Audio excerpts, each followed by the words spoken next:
What's up guys, it's MTG Matt for you, and today we're jumping into the ladder with a mono black control deck. It's basically a mono black Tron deck. What that means is that this deck is built around, getting to Ugin and using black as a ways of getting there, like the black removal spells that are very, which there are a lot of, right? And so I took the core of this mono black Tron deck and put in Tergrid. So let me walk you through here through the idea. So first of all, we got Ugin, the Spirit Dragon, a free of 2 Forsaken Monuments to get a lot of mana with a lot of colors lands we have, right? And then we got control tools, which is Bloodchief First, Eliminate, Soul Shatter, Extinction Events, Hegemons, right? All these cards help us get into the late game where we shine. So that's the basic idea. We get a lot of mana, get to Ugin, control the game, and then win from there. Now, how do we win? Ugin is actually not necessarily a win condition. It's more of a 8 mana, put it on the battlefield, get rid of all your opponent's stuff, and then start the game from there, basically. But we have 2 win conditions, basically. First win condition is very simple, Crawling Barrens, right? Can use our mana to pump it into, make it big, and go for opponent's face. But the second win condition is Tergrid, which we have 4 of in the deck, actually. Now, Tergrid I find interesting because of Tergrid's Lantern specifically. We can point the Lantern on an opponent, he loses 3 life unless they sacrifice null and permanent or discard a card. And we can pay 4 to untap the Lantern again, right? Which means we are going to have a ton of mana in this deck, thanks to Forsaken Monument, thanks also to Skyclave Relic, which ramps us, and all these colors lands, right? Which means that if we have a Lantern on the board, we can really just start pumping mana into it, and every turn our opponent loses 3 life, or discards his hand, sacrifice null and permanence, and so on. So these are the basically our 2 win conditions, Crawling Barrens and Tergrid God of Fright. And Tergrid also synergizes with itself, right? If you have a Tergrid's Lantern on the board, we can play the creature side of Tergrid, and then if our opponent sacks stuff, discard stuff, we can get in on our side of the board, which is really, really nice. So that's the idea of the deck. And then we got some, like small, spicy little ideas which I added. First, we got Cosmos Elixir, 4 mana artifact. At the beginning of your end step, draw a card if your life total is greater than your starlight total. Otherwise, you gain 2 life. Now, I put this card in for 2 reasons, basically. First off, to me, the meta right now seems very control heavy, like with this Immersion Ultimatum Sultai deck, for example. So just having a card which draws you cards every turn if your life is greater than 20 is great. And against, like a Yorion Sultai Immersion Sultai list, it's very likely that by turn 4 you still have your 20 life, and then you can put this down and start drawing cards from there every turn, and this can really give you a lot of value. Also, Cosmos Elixir is actually a nightmare to deal with for traditional aggro decks such as mono-red aggro, because if you control the game early on with your removal spells, right, and then you plant down a Cosmos Elixir at the right time, gaining 2 life every turn is just such a huge deal for a control deck to deal with. This can really keep you alive and get you into the late game. So that's why this is I think a really cool addition. And another spice is 2 copies of Necromantia. For those of you who might not know this card, it's a 3 mana sorcery from Core Set 21. It says choose a card name other than the basic land card name. Search target opponent's graveyard, hand, and library for any number of cards with that name and exile them. That player shuffles the library, then creates a 2/2 black zombie creature for each card exiled from their hand this way. Now I put this card in there specifically because of the Sultai Immersion list, because the Immersion Sultai decks, they all rely on casting big spells, right? I want to cast my 7 mana Immersion Ultimatum spell, and if I don't cast that, I want to cast my Valkyrie for 7 mana, or like a Kiora Best the Sea God, and so on, right? Having a Necromantia in there allows us to just exile all the Immersion Ultimatums. So this right there can give you like an instant like advantage throughout your whole game, and then you still have 1 copy left, and you can use the second copy to remove anything else that might be threatening to your game plan. So I think Necromancer is just really nice in its meta right now. Plus, even if you're not facing an Immersion Sultai list, if you know about the decks that run around there, you can still use this card to your advantage, which is really nice. For example, against the Mirox, you can exile Feast Guild Enforcers and whatnot, right? So that's some spicy. And then we got 2 Valkyrie God of Lies, which you mainly have for Tybalt in here. Tybalt is just another late game bomb we have, which you can either cast with Skyclave Relic, because the Relic produces mana of any color, or because Tybalt, I put in 2 copies of Unknown Shores. It adds colorless mana, so it synergizes well with Forsaken Monument. But we can also use it to filter mana for red mana to cast our Tybalt, right? So that's really nice. And then another small synergy is Tyrant's Sanctum. So Tergrid is a god, which means we can use Tyrant's Sanctum to sack it and make Tergrid indestructible. Actually it comes in relevant against aggro decks, so that's really cool. And then the rest, you know, Radiant Fountain gives us life, gives colorless mana. And a single copy of Bonus Enclave also gives colorless mana, and we can tap it to draw a card if we control a creature with power 4 or greater. Well, guess what? Our Tergrid has power 4. So that's the whole idea of this deck. If you enjoy content like this, please consider subscribing. Hope you guys enjoy the games, and I'll see you guys soon.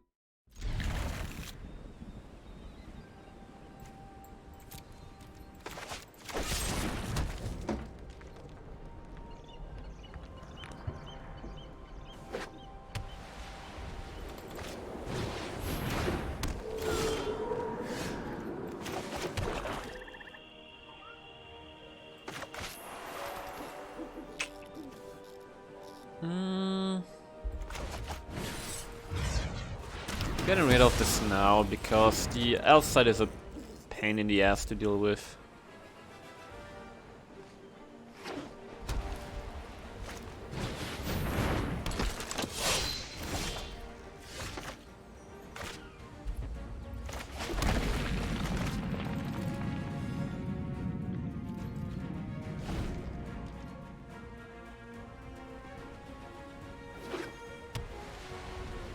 You know, against mono-white aggro, it's actually pretty good to play Tergrid on the creature side, because they don't have really a way of removing her, because she's 5 CMC, so Skyclave Apparition is out of the equation. And she can just stand there, block, and occasionally, you know, we have a Soul Shatter, and we get stuff from our opponent. We find another Tergrid, and find another Tergrid, and with a Lantern, right? And stuff that our opponent's going to discard is also going to belong to us, so that's pretty cool.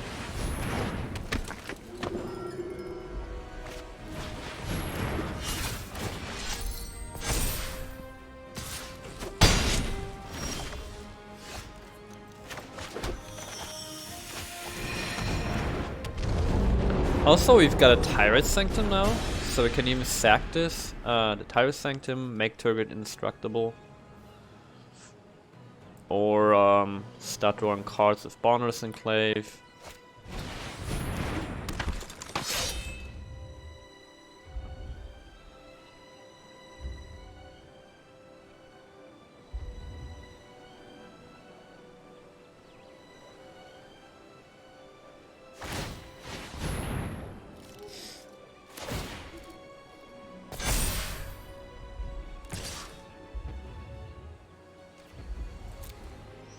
So here's what I'm gonna do. I don't want to block. Just accept the damage, and then next turn we can block, make Tergrid indestructible.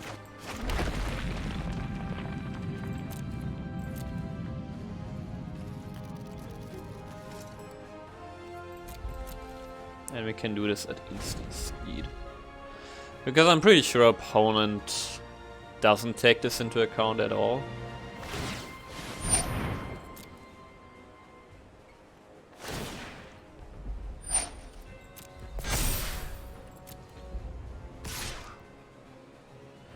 Yeah, we can just block here. block.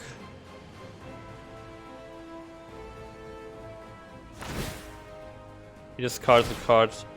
Oh! Make her indestructible. We get an angel. Life is good.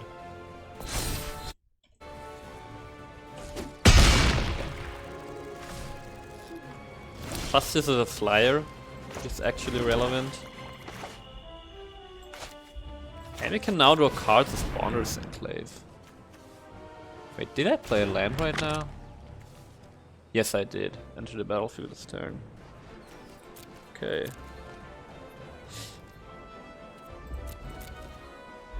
See, this is nice. Our Tergrid is indestructible now.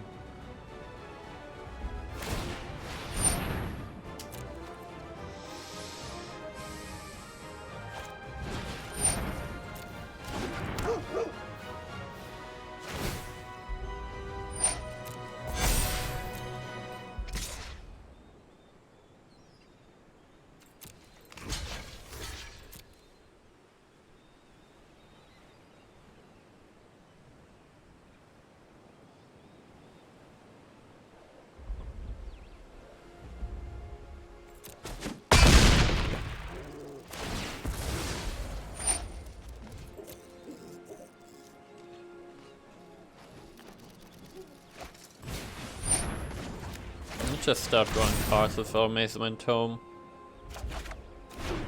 Okay. Okay, there's a Mauling, which is nice.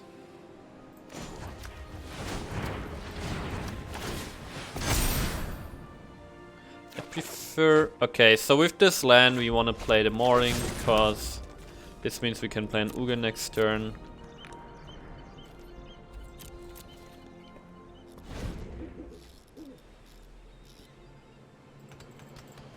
Plus we can draw another card with Spawners Enclave. Yeah, this is pretty much over here for our opponent.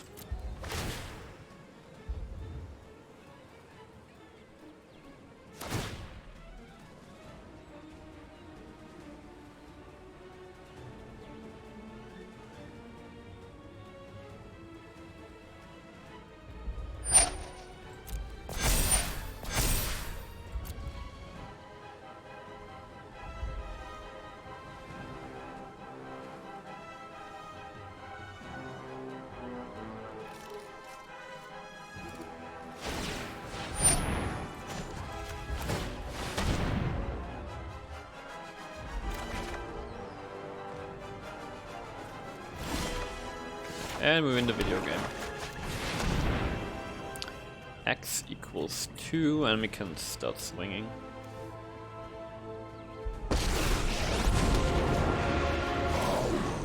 Without wisdom is the path of the fool.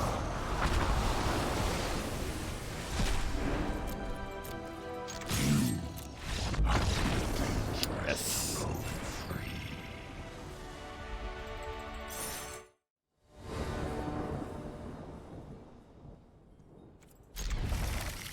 This is a pretty nice starting hand.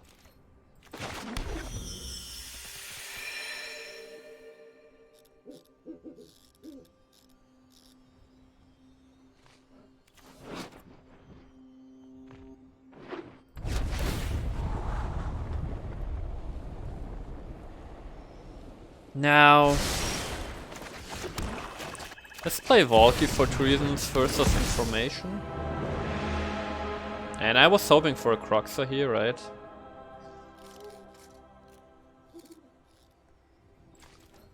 Okay, let's take Focus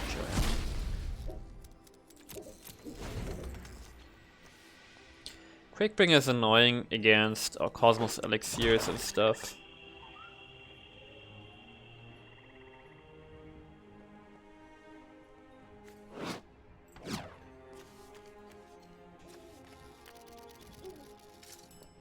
You can actually get an early Tergrid down maybe, or an early Lantern.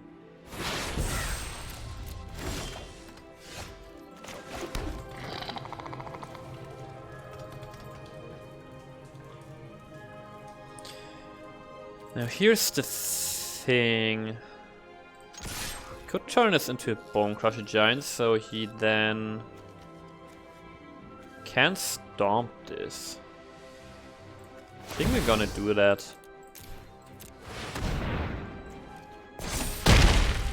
Right now he can stomp this. It's really annoying for him, and if we don't draw a land, we go Skyclave Relic anyway next turn. Or Cosmos Elixir.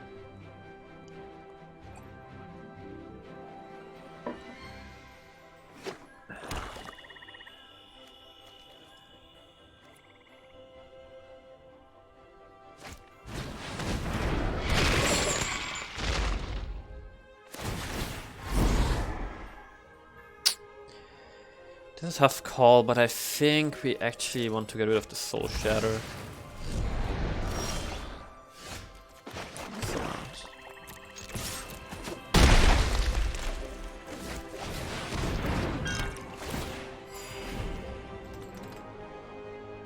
The Cosmos Elixir incentivizes him to stomp our face, right? So we don't draw cards.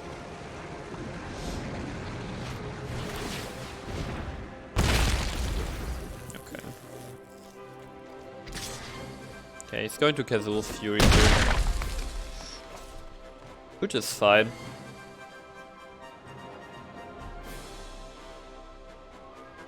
Like, the whole deal about Valkyrie here was to give us more time. And more time we got. So that's cool. Actually I just played a Maze Mind Tone, draw a card. Land drop. And we're just slowly building our advantage here.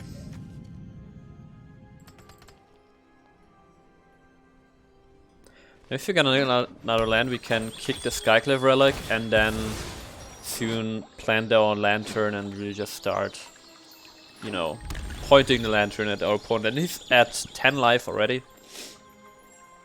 So he's actually doesn't have too many options in, you know, being liberal with his life total.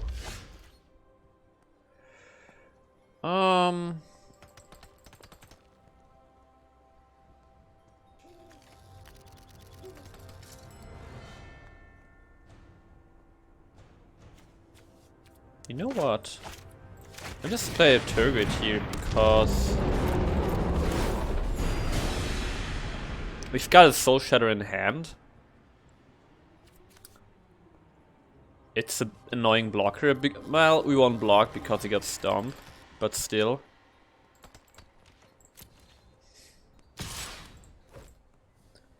We won't bother blocking here. Also, want to keep this around for a Soul Shatter, right? Awesome! We get a Quakebringer now. Oh, I should have scryed actually. Well.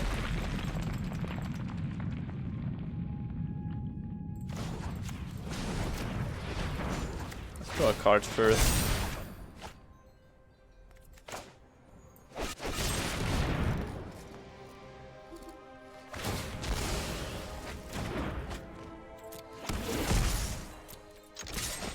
Ha!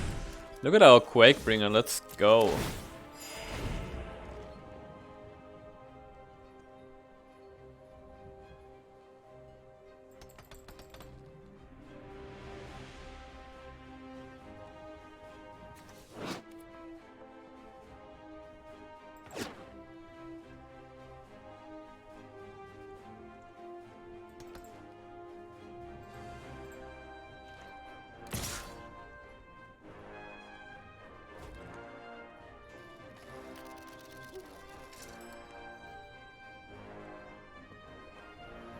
If we don't block, we just have lethal next turn, right?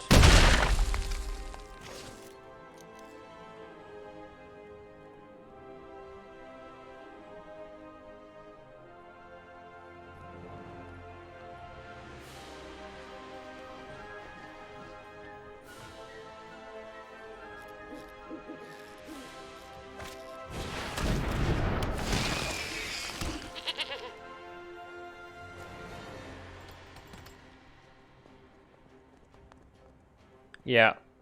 We can just snipe the Blood Cheese first, and then he only has one blocker, and we go in.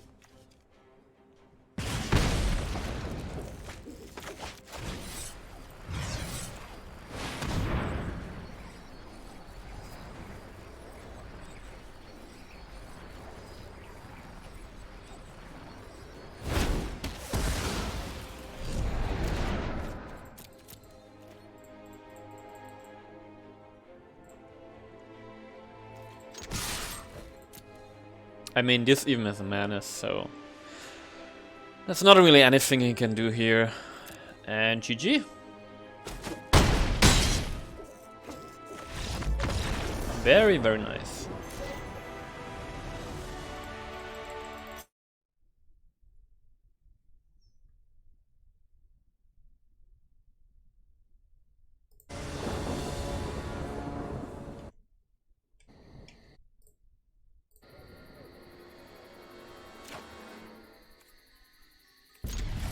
Oh, actually, that's another good hand.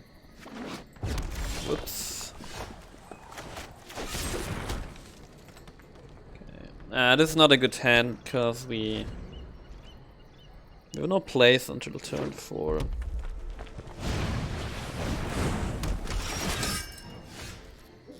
Do now.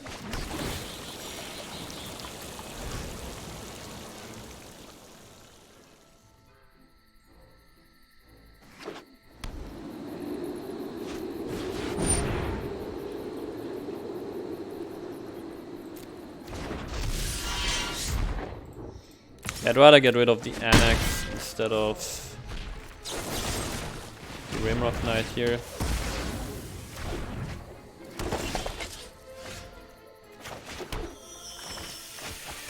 Rock is actually a good play. Got a shock. Okay, an Ember Cleave is coming next turn, obviously.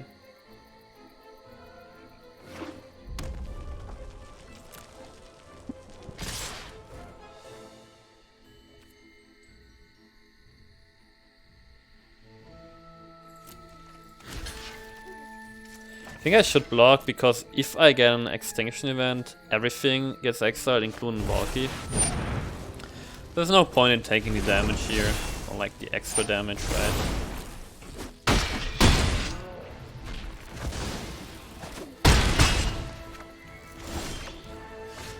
Yeah.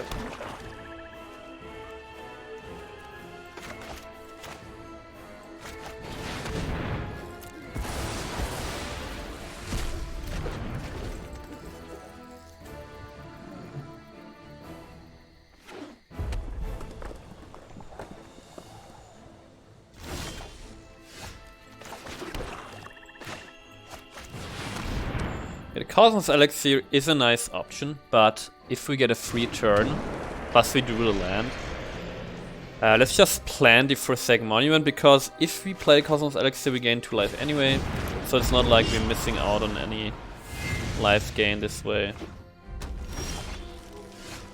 Yes, so Shadow, yes, yes, yes.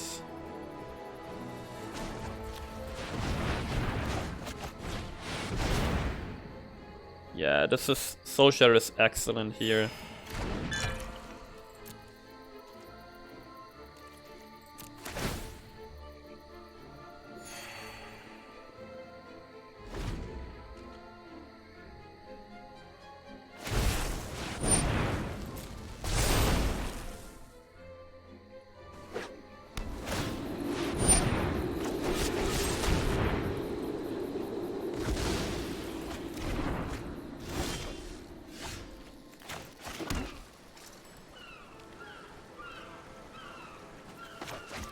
I think I'll play the Tergrid first here.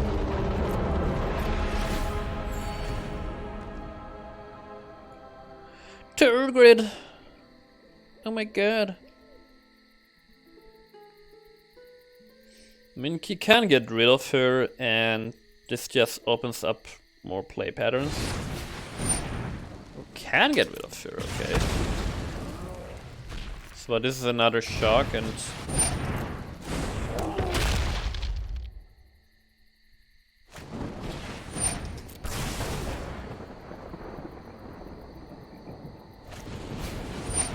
Wow, nice.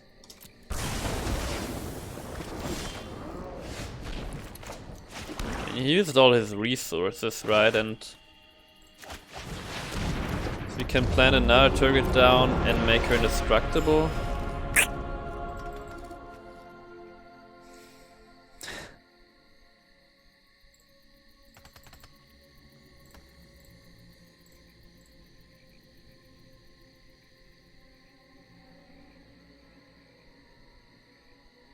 Even if it the Emerald Cleave, I don't think I should block. I should just, you know, wait out next turn, make her indestructible.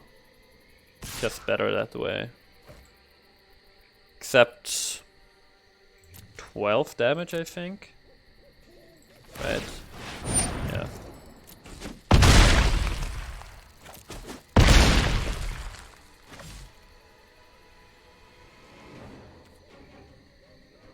Well, can actually give you a 1-1 counter. Yes.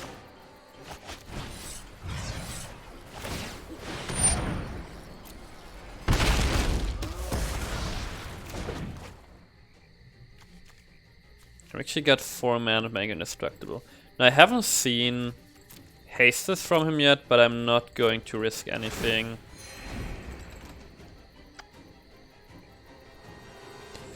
And it's just nice, we can just pump her, oh, there we go.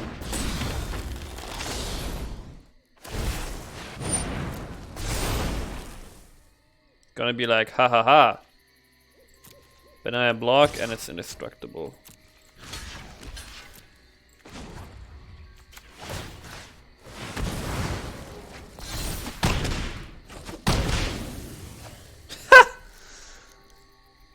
This is so funny. Oh, Necromantia. Probably. I'm gonna get rid of the Robber of the Rich. Just so he doesn't have hasters.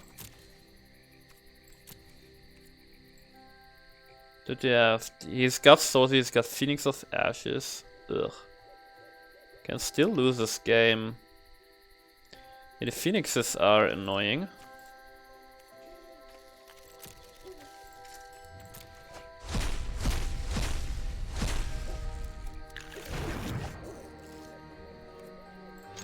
I mean, if she's got a Phoenix, I can't block anyway, so I might as well attack.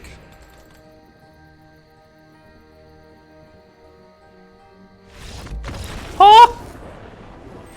Oh yes, that felt really good. Man, Tyrite Sanctum. I'm really happy with this card.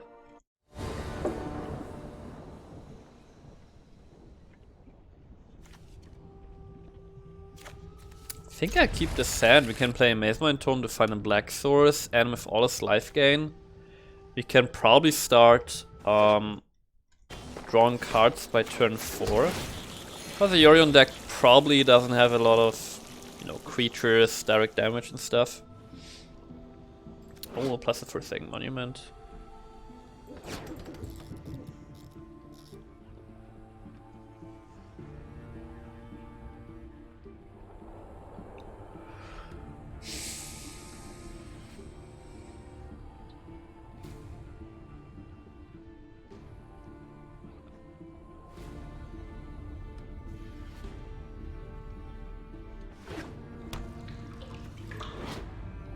These look so sick, man.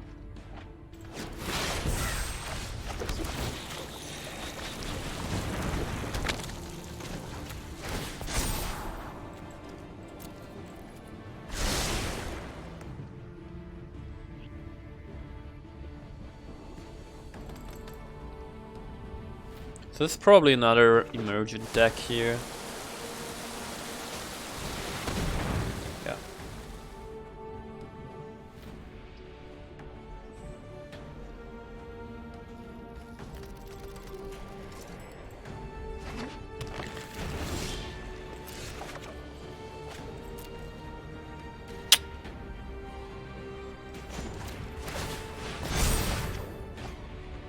Damn, we need a black source.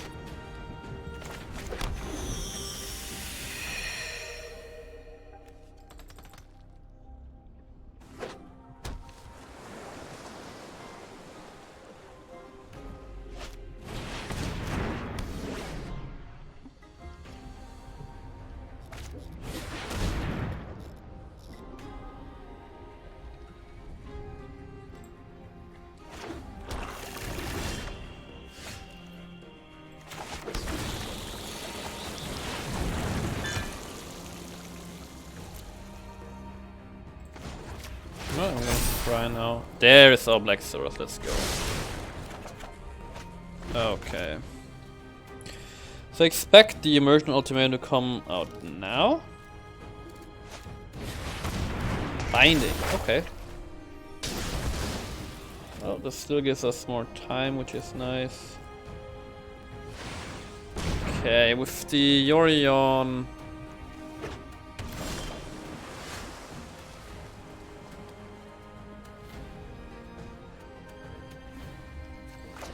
Yeah, we just played a pit here and draw a card. That's it.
Definitely want black mana, 100%.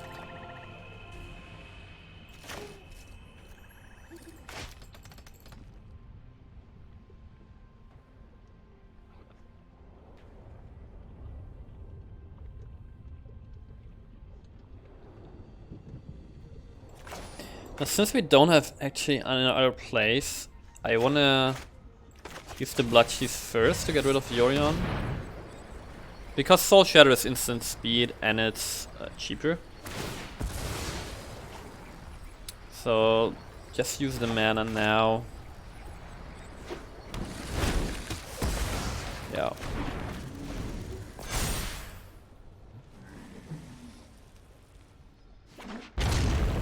What we really need here is a Necromantia, what it's called.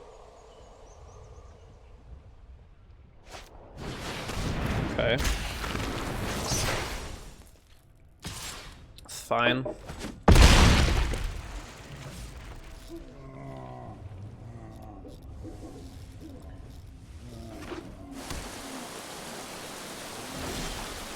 Oh. Okay. I want to bait my opponent here. No, wait. 4 mana. I wanna actually bait him. If he has a counter spell. Gonna go Extinction Event. Oh, he has no counter spell. Oh yes, even. And now we get rid of his Immersion ultimatums. Emerge and... Get all the lands in hand. Oh yes. Okay. He got Shark Typhoons, we should note that. Shark Typhoons is the other big threat. Kiora. Okay. No ultimatums for you. Ah, yes, let's go. Okay, see, now we're in a situation where based on the next turn, get only lands in hand. We don't know what that is. But we know there's no such thing as an Immersion ultimatum, right? So his turns are going to be less explosive.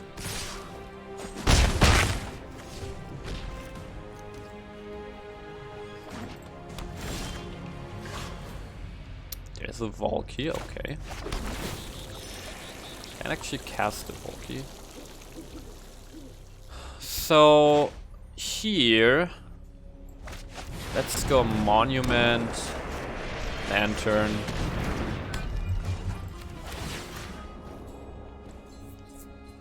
And now, I mean, we got so much mana. that we can just really start using Lantern 3-4 times a turn. Oh my god, this is working so well against the meta. Hey there, thanks for watching. If you enjoyed this kind of content and want to see more fresh decks and standard meta decks, please consider subscribing, I would really appreciate it, and I see you guys soon.